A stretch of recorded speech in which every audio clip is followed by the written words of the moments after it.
of the CR7 Podcast. The RTGAC is back in today. Cole, I didn't think we were going to have a lot to talk about coming on to today's episode, but we have so much to talk about here on the latest edition of the CR7 Podcast. It is a dress down day for us, and for sophomores, we have to wear green. So, you have your green, Cole? I have my green under. All right, I got you.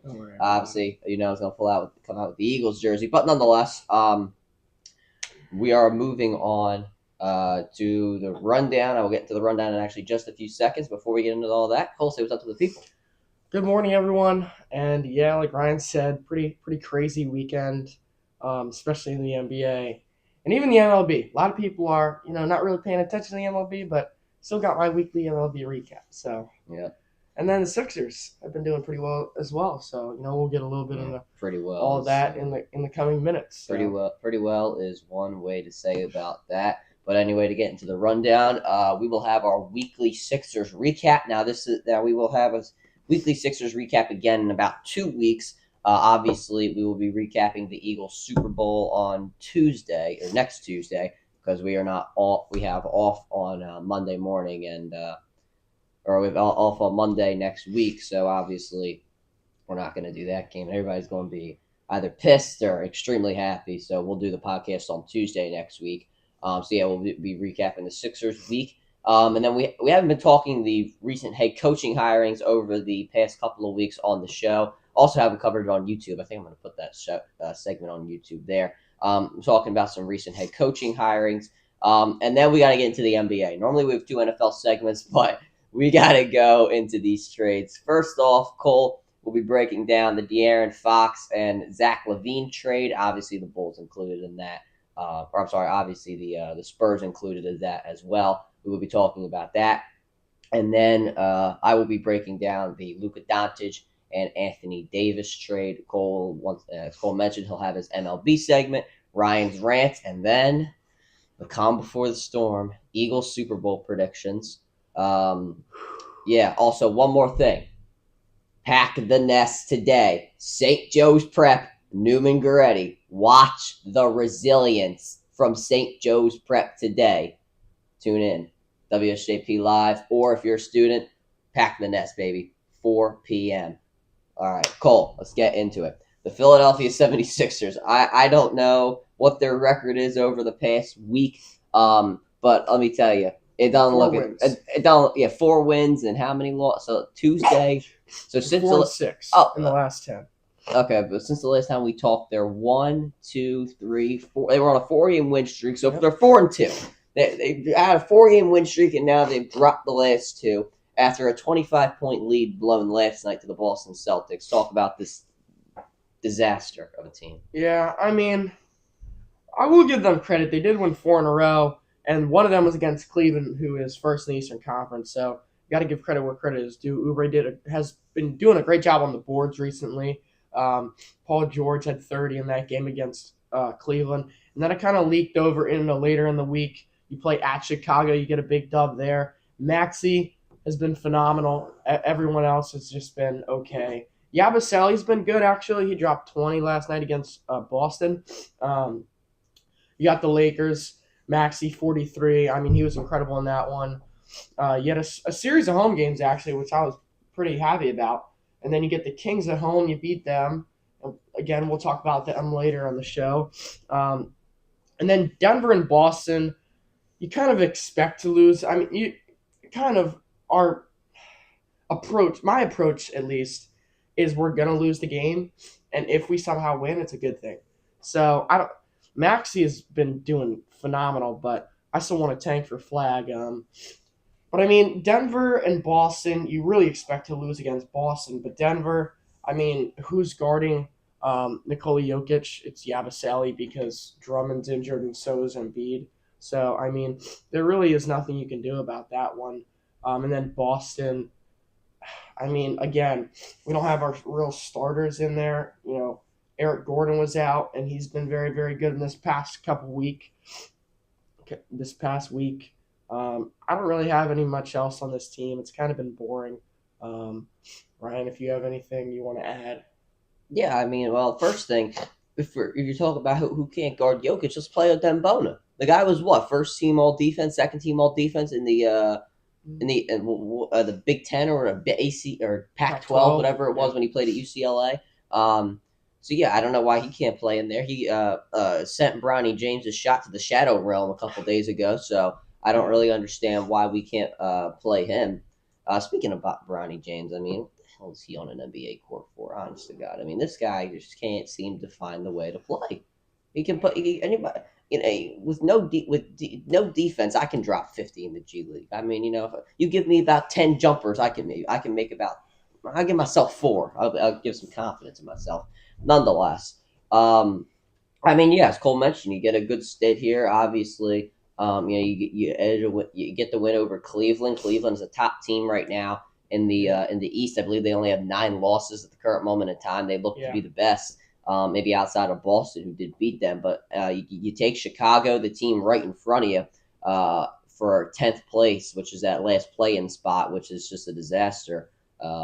If you really think about it, because the Sixers should be up there 3, 4, or 5. But regardless, then you get the win over the Lakers. I mean, we didn't really play their starters. Obviously, the rumors about Anthony Davis, not the rumors, but the lead up. Yeah, the lead up to it. Obviously, we know now that there was talk within the organization about him getting traded. So there probably was a bit of we knew that Luka Doncic could be going there because the Mavs approached them. So we knew that could be happening. We didn't know who was going to stay. There could have been problems there. So I wouldn't say it's a fluke win. I mean, if anytime Maxey dropping 43 and you have a 14-point win, you can put up 118 is nothing to sneeze at. So I'll give him credit there. Sacramento, obviously, we knew the problems about De'Aaron Fox and all that. So that was a gimme. And then you lose to Denver again. I mean, your defense looks like a disgrace. Once again, play Bona. I mean, the Nuggets have just not been that great this year. And at the end of the day, you got to get something figured out. And then Boston, 25-point lead. I'll go on Rares Live in the beginning, and then about 30 minutes later, you blow the lead. I mean, I think Maxey had 2 fourth-quarter points. That's an honest disaster. Give Maxey credit, though. He's had 5 straight 30-point games. Yeah. I mean, he kept him in the game. Yeah, he did keep him in the game. I will give him credit there. But the fact that you just blew a 25-point lead is ridiculous. I had a feeling, because when it was 12 going into the fourth quarter, I had a bad feeling about it. Because the Prep came back from down 12 against Wood. So I was very, very concerned. I think 12 either helps us or kills us today. But you're 19 and 29 right now. I mean, honestly, Cole, you said tank for Cooper Flag. I wouldn't be opposed to it. I mean, at this point, you have Paul George can't keep himself healthy. Now he hurt his pinky finger or his big finger. How you might as well have hurt all your fingers. This thing is permanently damaged, and I still played for 4 months without tape. I mean, you have got to be kidding me that I can play when I was on freshman football, that I could play with a permanently damaged finger now, and this guy can't. A professional player making $40 million a year can't play on a hurt pinky finger. You have got to be kidding me. I mean, it's ridiculous.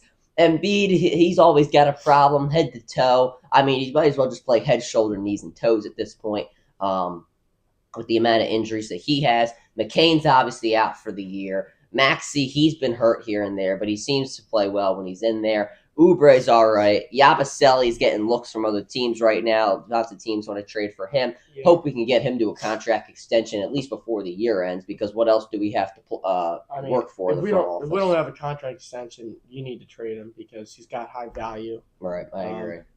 And, we need as much draft capital or anything at this point. Yeah.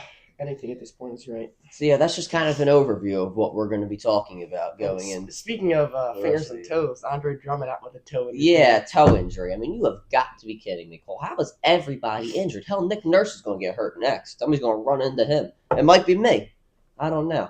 I thought even though Jared McCain's injured, I thought his vlog was nice, giving the kid a Sixers tickets and a signed jersey. I mean, that was pretty cool. But Other than that, nothing. Other than Maxey, Jared McCain helping the community, there really is nothing to root for here in Philadelphia when it comes to our basketball team.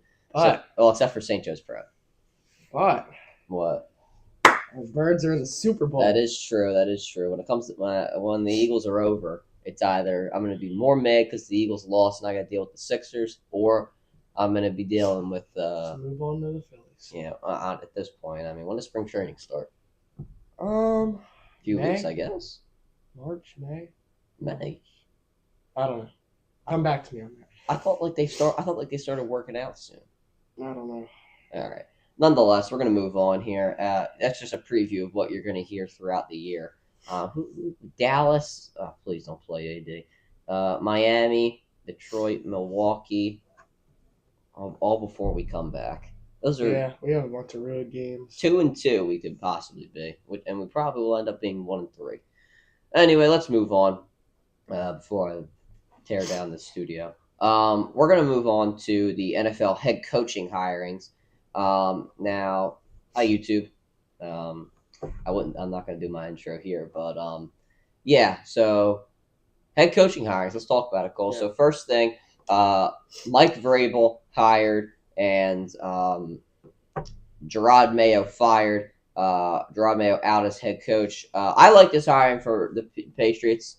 He obviously knows the Patriot way. You play linebacker for the team. He won Super Bowls with them. With Tennessee, they had the 1 seed at one point. He coached guys like Derrick Henry.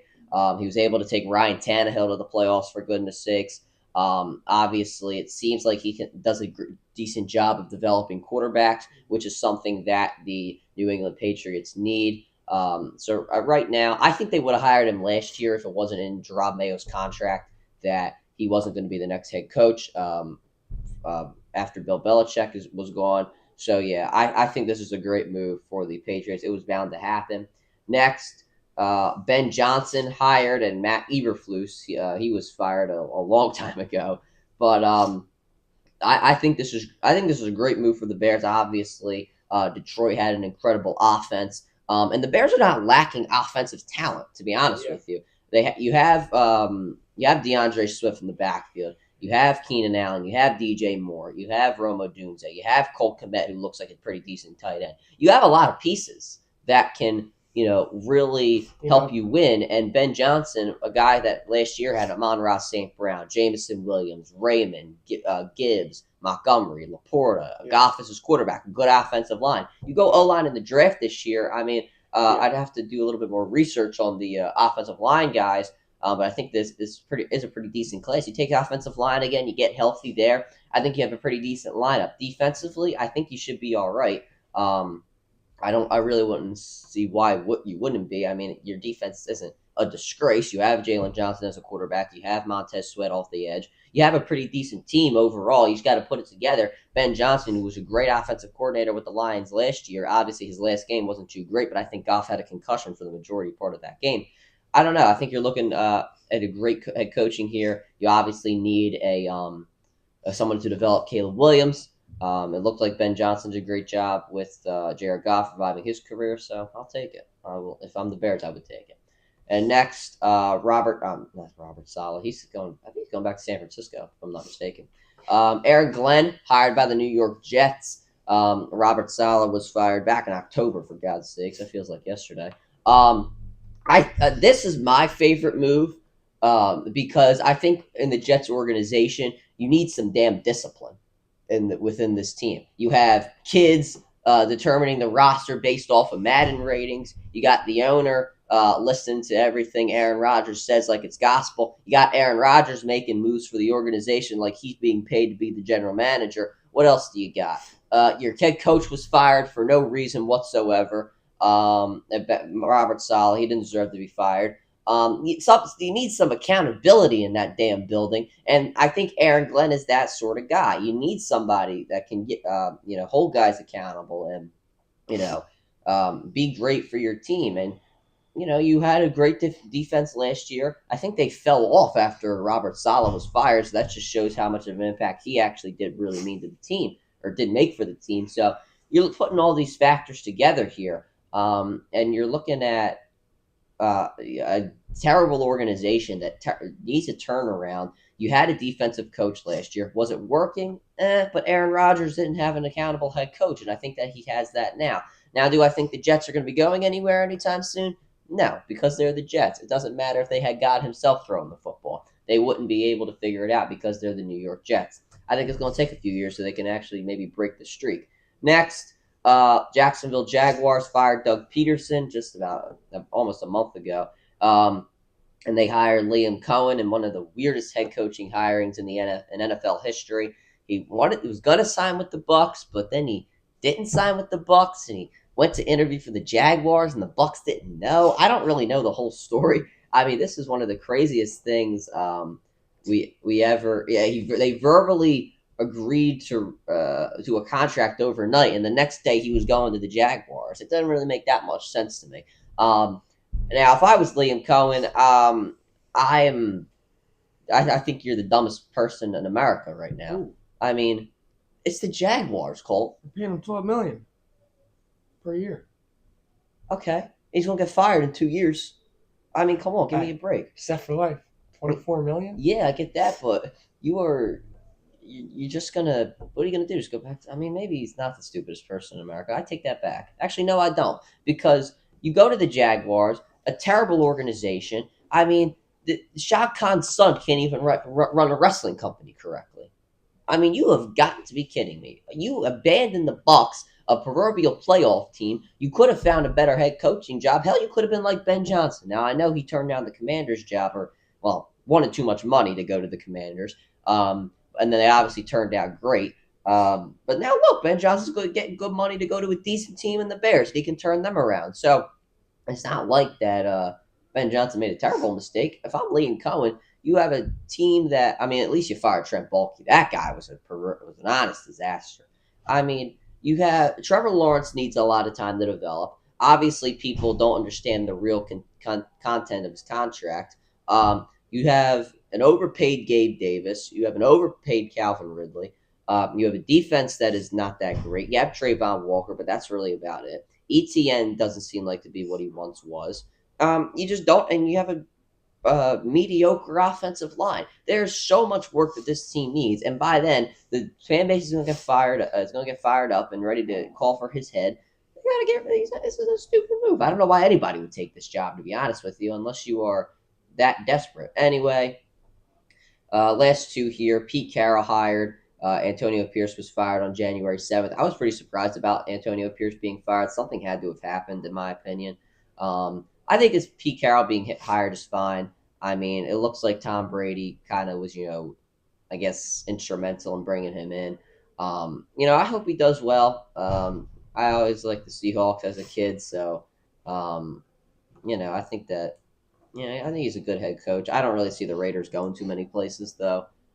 It doesn't really look like they're going to be playoff contenders. You got the Chiefs in your division. You got the Chargers in your division. You got the rising Broncos in your division. There's 3 playoff teams right there in your division. So, I don't think you'll be going anywhere anytime soon. So, if you're Pete Carroll, I think he's probably just a transitional coach, to be honest with you. I mean, the guy's 73 years old, for God's sake. So, it is what it is. And then the last thing before we move on, the Cowboys hire Brian Schottenheimer for Mike McCarthy. I don't really understand what the hell the Cowboys are doing. This guy has never led a good offense. I think he's never had a top 20 rated offense as a quarterback's coach or an offensive coordinator. I think when he was an offensive coordinator at Georgia, he was like in the range of 40 to like 80, I think it was, in top offense and the FBS. This guy is a proverbial disaster as an offensive coordinator. What makes you think he's going to be a good head coach? It just looks like Jerry Jones is, more content on making money than winning football games. But I don't think he realizes winning football games makes you money. Maybe he knows that the curse is real. I don't know. But this guy has never led a top offense in the NFL. He has been a disaster. He didn't even call plays for the Dallas Cowboys. I don't know what they're doing. Cole, I'll turn it over to you. Yeah, I'll start with the New England Patriots and Mike Vrabel. I think this is a great deal for them. Obviously, Um, obviously I think Pete Carroll was a better head coach option, but age-wise, I think Vrabel's the much better guy to go with. He did a great job with the Titans, especially with Derrick Henry, and like you said, leading Ryan Tannehill to the playoffs. He got to an AFC Championship game as well. So he's definitely got experience, and that's what they needed. So I'm gonna give this an A plus. Moving on, I'm gonna go with the Raiders. Pete Carroll. This doesn't really. It makes sense to me, but again, they're not going to do anything because, like you said, Broncos are rising up. Especially with Bo Nix. You always got Herbert and the Chargers, and obviously Mahomes and the Chiefs aren't going anywhere. So, I like this hire. Again, he's old, but they needed some guy who can establish some type of culture, lead the franchise a little bit because they need some, someone to point them in the right direction. So I'll give this like an A, maybe an A minus. I don't really care about it. Chicago Bears, Ben Johnson. I think this is the biggest one. Obviously, Vrabel going to the Patriots is big, but I think this one's bigger. He was incredible with the Lions, especially like you said with that offense. I think the only problem with the Bears is their offensive line because, he had Frank Ragnow and Penei Sewell on the Lions, so he has Goff had a ton of time in the pocket, able to air it out to his receivers, as well as, establish some great run game with Gibbs and Montgomery. But, here he takes a step back down in the run game with, Swift is good, but he's not as good as Jahmyr Gibbs, obviously. So, I'll give this an A. I think this is a really good deal, and I think the upside for Ben Johnson is the biggest compared to, Vrabel and Carroll and the rest of these guys. So I really like this, and I like his energy. I think it fits very well with the Bears organization, so I'm happy for this. Moving on, New York Jets, Aaron Glenn. Like you said, they need some discipline in here because, there's no discipline whatsoever. You had Reddick sitting for however many games he did. You got guys like Aaron Rodgers who are doing darkness retreats in the middle of the off season. So there really is no sense of discipline or urgency here in this organization for a team that, they're not going to have a quarterback in a couple years. So I'll give this a B plus. I think they needed this type of guy to, lead their franchise. But again, I don't know how much production is going to be there. So Jaguars, Liam Cohen. Apart from this guy going viral, I'm not a big fan of him. I do think that Jacksonville made the right decision here because, he helped with Baker Mayfield and resurrecting his career and what it once was, and making him a Pro Bowl caliber type of quarterback, even getting him into the playoffs a bunch. And, so I'm happy with this. For the Jaguars, but for Liam Cohen, like you said, he could have gone so much. He could have gone other places, but I think the money is what really did it for him. So I wasn't surprised there. But I'll give this a B minus because he's going to be out of there in a couple years, I think. So, yeah, it's kind of unfortunate. Dallas, we already kind of talked about this, but, they didn't reach out to anyone else besides this guy. I'm giving it an F. All right, we have breaking news here from the CR7 Podcast. Well, it's not the breaking news that you think. Your eyes lit up. The breaking news, the WSJP pregame show containing myself and Anthony Sorgi will be live from the Hawk Nest student section at 3:30 Eastern time. You can catch us on WSJP's Instagram. We'll be breaking down the game, going over PCL competition today. Make sure you guys tune in for that. Or if you're going to the game, make sure you are loud for the Instagram live. We might be going to the crowd a little bit. Might have a little bit of fun. So we'll have to see. But let's move on here. We don't have that much time. Yeah. As we did go over the head coaching 2 big hires. trades. Yeah, 2 big trades to discuss here. So let's do it. Cole, first trade. What do you call it? De'Aaron Fox to the Spurs, Zach LaVine to the Kings, and then the Chicago Bulls. They get Not much. Spurs get De'Aaron Fox and Jordan McLaughlin. Kings get Zach LaVine, City Sissoko, 3 firsts, 3 seconds. Bulls get Zach Collins, Trey Jones, Kevin Huerter, and a first rounder. So Spurs, you get your franchise guy. This is huge for you. I mean, to pair him with Wemby, and you still have guys like Devin Vassell. You still have guys like Chris Paul. This gives you a lot of leeway as well. So I really like this deal. I'm gonna give this an A+ for the Spurs.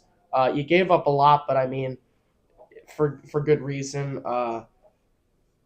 You would have had to get someone from the draft or from free agency, but now you got an all-star caliber guy from a trade package, and now you can contend at the current moment in time because you have a point guard who can shoot, you have a guy who can get assists like Chris Paul, and you have a defensive player of the year and a young guy who's a very good raw scoring talent.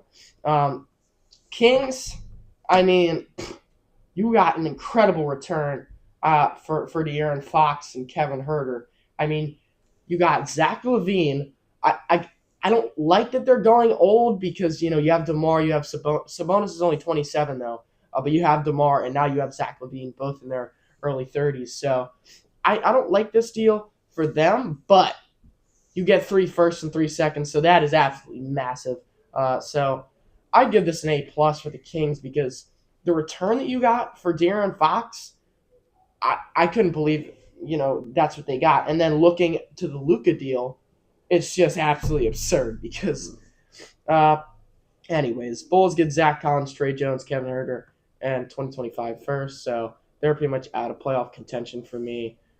Even if they do make the play, they're not going to get out into the first round. So yeah, I'll give this like a D for the Bulls. You didn't really get anything in return for Zach LaVine there. You got a couple role players, but I mean those are just guys for you to build off of someone you get in the draft in the future. So, Ryan? Yeah, if you're the Spurs, it's great. I mean, you don't gotta give up. You obviously give up 3 first-round picks, but you have Fox, you have Wembanyama for the future, and you have a bunch of pieces around them. You got guys like Sochin, amongst others. I think this is great. Hopefully, Greg Popovich returns sooner rather than later. If you're the Kings, I mean, Cole, you don't like how they're going old? Think of it this way. When DeMar DeRozan and Zach LaVine were playing with each other healthy, they were first in the Eastern Conference with the Chicago Bulls. Yeah. So, but that was a year. Yeah, but they still got great pieces now. You still got guys like Sabonis. You still got other pieces around you to help you out. It's not like kind of like the Bulls again. Vucevic, it's not Sabonis. Like when you have this sort of team, they were first in the West. Now are they older? Sure, but you still got the same talent, still got the same personalities. Defense probably goes down a little bit. Yeah, they do have Malik Monk though, who I really really like. Yeah. Honestly, Cole, I don't think this is a bad move for the Bulls. I mean, to be honest, they've been trying to trade LaVine for the past couple of years. They haven't been able to do so. Yeah, you're right. And you just got to count your losses and get rid of them. And you get your own first-round pick back, so that's good. You control your own destiny. You also get Kevin Huerter, guys like Zach Collins and Trey Jones. They can those are tradable contracts as well. I think they might be expiring contracts. I don't know, but I like Trey Jones though. Yeah, but you see what they can do, and then you can either re-sign them or not re-sign them. I think it's a good move for all. I think all teams involved did good in this trade. I think everybody sort of wins.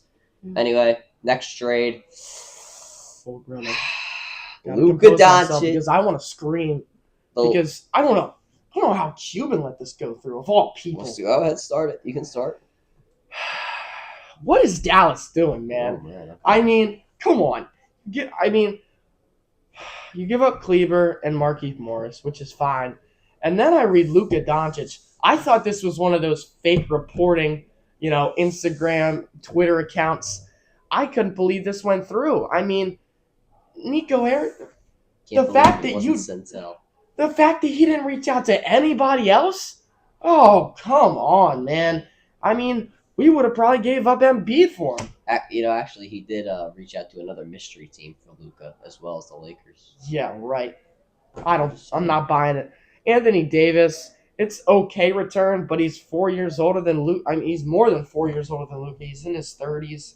Max Christie, I like his upside, but it's not nearly as good as Luka. Luka's a top 3 player in the league, in my opinion. He's averaging triple-doubles. You talk about his conditioning. Who cares about his conditioning, man? He's better than 99% of the guys in the league. Jazz, I don't even care what they got. I mean, they got 2 seconds and a nobody, really. I mean, a young guy. So you might develop him, you might not. They don't even do very well developing young guys. You know, they have Walker Kessler, but in years past they've had Donovan Mitchell. You trade him away. So I don't know. Lakers, A++, man. I mean, I don't know how you got Luka. I thought this was the least tradable guy in the entire league, but I guess not. So I don't know how this went through for the Mavericks. I don't think Jason Kidd knew anything about this because in the presser afterwards, I don't know LeBron knew. I don't think LeBron knew either. No, he didn't. He literally told the media he didn't. So I feel bad for Anthony Davis because I mean actually no, because he gets to contend, and then once that contention is over for the Mavericks, he'll probably find a new home. So. Well, I mean, honestly, if I'm being honest, the Jazz are probably the biggest. Probably win more than anybody in this trade. I mean, you get Hood-Schifino. He might develop. He might not. And then you get add extra draft capital. I love this trade for the Jazz. And then if you're the Lakers, I mean, you get Luka Doncic. You literally just got your entire future right in front of you. And you just trade a 31-year-old Anthony Davis. If I'm the Mavericks, your thought process is, okay, we're gonna win a championship in 2 years. But I don't see that happening. You have the Thunder. There are 4 teams in front of you right now. The Thunder, the Grizzlies, the Rockets, and the Nuggets. All those teams way better than you at the current moment in time. And then next year the Lakers are going to be there again. Clippers might figure it out. There are a bunch of other teams. Spurs. There are a bunch of other teams that in the West that can beat you. Spurs could beat you this year, possibly. So if I'm the Mavericks, I don't get it here. The West has an incredible future of young stars. You just traded away your young star. I don't really understand what the move is here. Also, my man Max Christie getting traded. Where's from the Lakers? The disrespect. Anyway, Cole, I don't know if we have much time to do a MLB segment here, but if you could just break down your bets, the biggest one that you saw over the weekend, we'll move on. Yeah, probably Jack Flaherty to the Tigers on $35 million deal. Just won a World Series with the Dodgers, so I mean they needed him back. He's probably got the best stuff. Probably in free agency, maybe. Really great for them. I give it like an A. So, all right. We'll move on. Talk about the other ones next week. Yeah, definitely. When we have a little bit more time here. I'm trying to think. We will be filming Committed to the Grind on Wednesday. We got to get everything confirmed about who was on there. But yeah, we have new ones coming out on Friday, I do believe. We were talking about it last week. They're all ready to go, so we should be ready to go with that. And Ryan's rants, let's do it. All right, first one. All these UFC prospects losing. What the hell is going on in the UFC? I mean, every single prospect is losing. Shara Bullet lost. Who lost? Rojas didn't lose, but it didn't look that great. Who lost last month? Blanking on his name. Who lost? Talbot lost. He lost last month. And just about every single prospect that we loved last year, guys that we saw in the Contender Series, we saw a lot of great prospects last year fight, and they got beat up by a bunch of no-name nobodies that were getting, absolutely destroyed. Talbot got destroyed last month. Didn't even win a round. Lost his aura with the hair. Cut his hair. I'm very sad about it. But this is ridiculous. How the hell are all these prospects losing? Dana White, you're shooting yourself in the foot, man. NFL Pro Bowl is terrible. I mean, Cole, the game was literally put up 70 in a flag football game. And we could go to the recess yard and we would put up less points in a 30-minute time period. Are you absolutely kidding me? How the hell is there no defense whatsoever? There was a little bit of defense, but when guys got picks, nobody was giving a damn. They just let them run back to the end zone. It felt like the NBA All-Star game. Put some damn effort into it. There's a little more effort than the NBA All-Star game, but still. That's why I didn't watch it. I barely watched it myself, Cole. Charlotte Flair winning again. Cole, how the hell? Listen, you had Io Sky right there. Alexa Bliss. I cheered for her like she was The Rock, for God's sakes. How the hell does Charlotte Flair come back and win again? I knew it was going to happen But why does it have to happen again? Every single time. Develop new stars. You have the most stacked women's division in all of wrestling right now. Even the NXT women's division is incredible. How the hell can you not develop new stars and have to keep going with Charlotte Flair? Look, Tiffany Stratton versus Charlotte Flair is going to be a good match. But still. Let's get into the Eagles. We didn't hear the bell. I'm surprised. But let's get into our Eagles predictions. I remembered it this week. For the final week, I remembered Cole, Eagles versus Chiefs. What are we thinking? Man, I've been waiting for this. Okay. I'm going to go Eagles 45-30. Okay. They're going to break my heart, and I know it. 38-31 Chiefs. I'm pissed off. They're gonna. Oh my god. They're gonna break my heart again. Why 31? Because Elliott's gonna miss an extra point or something. Maybe, I don't know. But we should probably. To be honest, the Chiefs always find a way to win. You know what? I'm revising my score 43 to 30 because I think Elliott's gonna miss like 2 extra points. Okay. I think they're gonna break my heart again. The Chiefs always find a way to win. Every single time, they always find a way to win. And until somebody beats them in the playoffs, we have the best on paper roster in the league. Yeah, I know. They're not stopping Saquon. Well, they've held down the run game in every Super Bowl.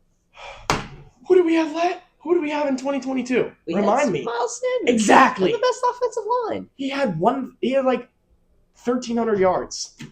Yeah, so that's still good. Saquon Barkley needs 37 yards to pass. He does need that. I mean, all-time Cole, season. Listen. I can't make an argument of why the Chiefs are going to win because the Eagles are a better team, but they always find a way to win. That's when they win. I'm clipping this and I'm sending it to you. Okay, you can do that. I'll be on Broad. Not a believer. I'll be on Broad. Not Street. a Quinyon Mitchell believer. Okay, I was. And not a Super Bowl believer. I was a Super Bowl believer 2 years ago, and then they broke my heart, and I was crying on my stream. All right, well, let's wrap this thing up. Yeah, let's go. I got to get to the math here. All right. Thank you guys for tuning in to the latest edition of the CR7 Podcast. It was a wild show. Lots to break down. Thank God for the NBA because we wouldn't have much to talk about if it wasn't for that. So that'll do. It'll be a 20-minute MLB recap. Exactly. 4 o'clock, St. Joe's Prep, Newman Goretti. Make sure you tune in at 3:30 on Instagram for the WSJP pregame show with myself and Anthony Sorgi. That'll do it for the latest edition of the CR7 Podcast. Thank you. Peace.